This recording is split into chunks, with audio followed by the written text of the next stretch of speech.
Parlons d'astrologie, parlons de manière plus générale de tout ce qui est machine, tout ce qui est outil.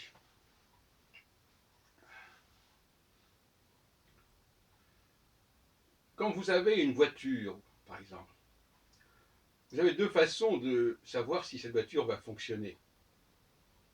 Si vous n'y connaissez rien en mécanique, vous mettez au volant et vous voyez si elle roule.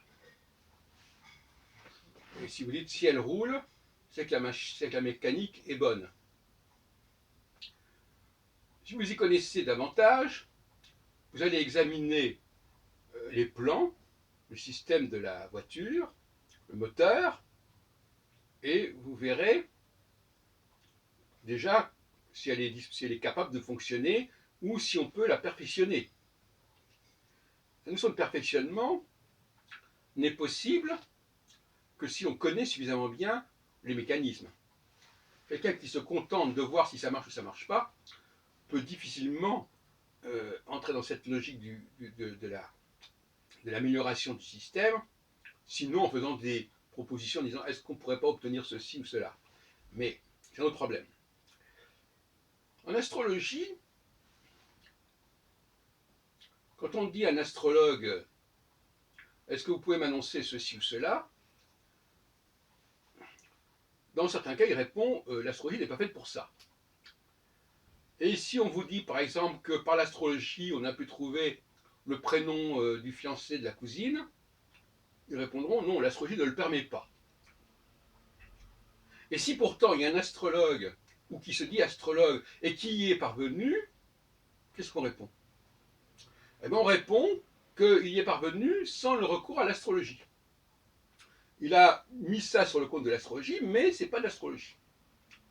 Donc, un spécialiste d'astrologie va pouvoir vous dire si telle et telle demande, telle et telle prévision, tel et tel diagnostic entre ou pas dans les cordes de l'astrologie, ou en tout cas d'une certaine astrologie.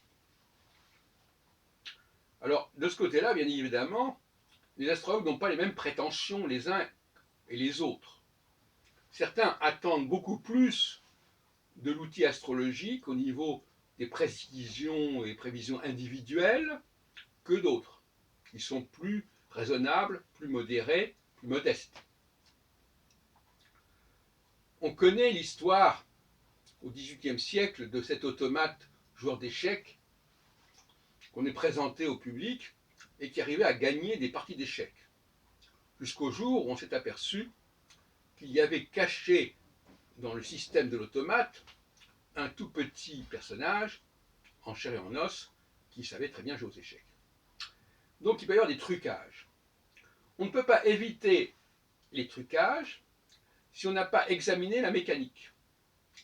Et si on se contente d'être à l'extérieur pour voir ce que ça donne, on peut se faire tout à fait gruger, arnaquer. Et donc on va vous vendre un produit qui, à la démonstration, vous a donné tel et tel résultat, et quand vous l'achetez, eh bien il ne donne plus les résultats parce que tout simplement, les éléments qui ont permis à ce produit, lors de la démonstration, de fonctionner, ne sont plus là. J'ai bien connu un certain nombre d'astrologues et d'enseignants, j'en ai vu passer beaucoup au cours de ma carrière, et certains, de manière absolument évidente, faisaient croire à leurs élèves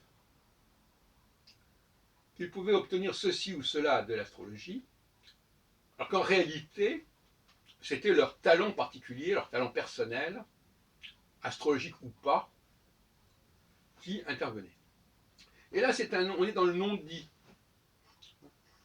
Au fond, parfois on se dit, moins l'astrologie est un outil performant, plus l'astrologue aura du mérite à en tirer le maximum, le meilleur. Tout ça, c'est un petit peu pervers. Et on ne peut pas éviter cela. Il y a des voitures, par exemple, qui marchent très mal, mais il y a des gens qui savent les faire marcher. En tapant dessus, en sachant faire ceci ou cela, bon, ça marche quand même. Et ils peuvent vendre cette chose-là, en faisant croire que n'importe qui pourrait en obtenir les mêmes effets, les mêmes services, alors que c'est faux. Donc, la grande question, c'est de savoir ce dont l'astrologie est réellement capable par elle-même, et non pas par le truchement et par l'opération du Saint-Esprit qui viendrait de l'astrologue.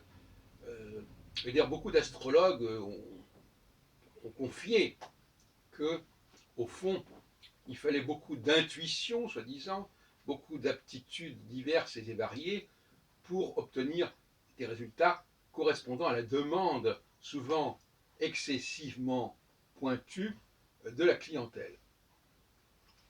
Ce qui fait qu'on ne peut pas s'empêcher de dire que l'astrologie est instrumentalisée, c'est-à-dire qu'on fait passer pour de l'astrologie ce qui n'en est pas. Un voyant, par exemple, qui n'a pas envie de dire qu'il est voyant, va dire qu'il est astrologue. Il aura d'ailleurs acquis les connaissances, les rudiments de l'astrologie. Et il lui sera relativement facile de se servir de l'astrologie comme support et d'extraire du thème astral même les éléments qui correspondent à sa voyance. Et on n'y verra que du feu. En tout cas, voilà. Donc, le paradoxe, c'est qu'effectivement, il faut être un élève en astrologie pour comprendre exactement ce que l'astrologie est capable de donner ou pas. Mais en même temps, si l'élève en astrologie travaille sur sur lui-même, il peut aussi lui faire dire ce qu'elle ne dit pas. Vous comprenez? Ce n'est pas simple. On peut toujours contourner les choses, contourner les défenses, contourner les garde-fous et aller bien au-delà de ce que l'outil peut réellement apporter. En tout cas, s'il y a bien un domaine où il y a un outil qui peut ne pas être exactement conforme à ce qu'on en dit et qui peut avoir des performances médiocres, voire nulles, quand on ne sait pas s'en servir, et quand je dis qu'on ne sait pas s'en servir, vous voyez ce que je veux dire, quand on ne sait pas lui apporter quelque chose qu'il n'a pas. Par exemple, prendre quelqu'un, un plat, par exemple, on prend un cas classique, prenez des spaghettis, comme ça, sans aucun assaisonnement, c'est pas génial à manger. Alors vous allez dire, voilà les spaghettis, regardez, c'est merveilleux. Ben non, c'est merveilleux si on ajoute des herbes, des sauces, des condiments, etc. etc. Voyez-vous. C'est ça le problème, qu'est-ce qu'on ajoute à l'outil pour qu'il fonctionne? Et ce qu'on ajoute à l'outil n'appartient pas à l'outil, ne fait pas partie de l'outil. Mais il fait partie de la pratique professionnelle. C'est pour ça qu'il ne faut pas confondre l'astrologue et l'astrologie. Le mot astrologue désigne en fin de compte quelqu'un qui se sert de l'outil astrologique, qui instrumentalise quelque part l'outil astrologique, c'est-à-dire qui l'utilise comme élément de représentation, si vous voulez. Il se présente sous cet angle-là, sous ce jour-là, parce que la clientèle aussi préfère souvent avoir affaire à l'astrologie qu'à la voyance, mais en réalité, ce qui fait que cette personne sera assez la réussite de ce qu'elle fait, c'est parce qu'elle aura apporté un élément en plus, un petit plus, qui fera la différence. Autrement dit, quand on n'a pas ce petit plus, l'outil astrologique actuel est quasiment inutilisable. Disons les choses comme elles sont. Et par conséquent, quand on parle de l'enseignement astrologique, il y a là un problème. Parce que l'enseignement astrologique, il ne parle pas des petits plus. Ils disent, voilà, comme on dit en anglais, d'après le book, hein, vous suivez le mode d'emploi, hein, vous faites ce qu'on vous dit, voilà, ce qui est prévu, etc. Vous apprenez tout ça bien, et ça va donner quelque chose. Ben non, justement pas. Ça ne donne pas grand-chose, et l'élève est grugé, il est arnaqué. On lui a vendu un produit, le vendeur y a mis du sien, y a apporté sa propre sauce, et finalement, ça a convaincu les élèves qui sont émerveillés en disant mais moi je vais faire pareil. En fin de compte, ils ne sont pas du tout capables de faire pareil, parce que tout simplement, ça ne s'apprend pas, ça n'est pas enseigné dans les cours d'astrologie. Si tant est que ça puisse être enseigné, c'est un autre problème. Ça demande des capacités, des facultés parapsychologiques, de voyance, de flash, etc. Et il y a toujours ce débat-là. Hein. Moi, quand j'interviewe, et vous savez que j'ai interviewé des centaines de voyants, et pas d'astrologues uniquement, qui m'ont dit, oui, oh, enfin, alors il y a ceux qui disent qu'ils ne se servent que de... Alors c'est aussi une stratégie. Il y a ceux qui disent qu'ils ne se servent que du support parce que c'est comme ça que c'est prévu. Vous voulez. On va avoir un astarologue pour qu'il se serve du savoir tarologique pour répondre. Et pas pour qu'il utilise je sais quel don de voyance. Donc pour certaines personnes, c'est rassurant de dire qu'ils se servent de ce support. Pour d'autres personnes, c'est plutôt inquiétant parce que les gens savent très bien que ce support il ne vaut pas grand-chose et que c'est ce que va apporter par ailleurs le praticien qui va faire la différence. Donc oui, les discours sont parfois un peu alambiqués et ambivalents parce que tout dépend de la motivation du client. Est-ce qu'il cherche, est-ce qu'il veut absolument passer? Parce que non, pourquoi est-ce qu'il va avoir un astrologue et pas un voyant? Parce que l'astrologie n'a pas la même image que le voyant, que la voyance. L'astrologie renvoie à un savoir, la voyance renvoie à un pouvoir.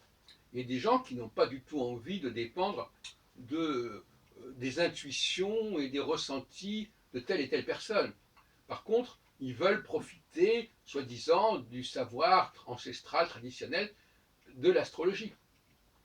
Voilà. Donc tout ça, il faut bien le comprendre, et il faudrait aussi pouvoir préparer les élèves dans ce sens-là. Au bout du compte, moi je vais dire très franchement ce que j'en pense. Je crois qu'il y a un autre outil astrologique qui existe, qui est le baromètre astrologique, dont moi je parle par ailleurs, et que l'ancien outil astrologique, le vieil outil astrologique, il n'a plus grande valeur, et il n'est sauvé que par le talent des praticiens et des interprètes. Et finalement, avec cet outil astrologique préhistorique et qui remonte à la nuit des temps, et bien finalement, on ne peut l'utiliser que par le biais de la voyance, ne serait-ce que parce qu'on va avoir l'idée d'interpréter telle configuration et pas telle autre, on va avoir l'idée de parler de facteurs, de ces facteurs-là et pas ces facteurs-là, alors qu'il n'y a aucune raison de le faire, parce que justement, c'est un peu, à ce moment-là, le voyant fonctionne un peu comme un pendule en radiesthésie, il est attiré par telle configuration, et donc c'est ces configurations dont il va vouloir parler, et c'est déjà de la voyance. Le fait de vouloir interpréter ceci, c'est déjà une forme de voyance. Le fait d'être attiré par même le tarologue, à la limite, s'il est attiré par telle et telle carte, c'est de la voyance. Donc finalement, ce sont des supports de voyance, et l'astrologie est un support de voyance sous sa forme de l'ancien outil qui date déjà de Ptolémée et avant, donc de 2000 ans. Et si on veut faire vraiment de l'astrologie, il faut passer au nouvel outil qui est celui du baromètre astrologique. Et je vous renvoie à mes vidéos sur ce sujet.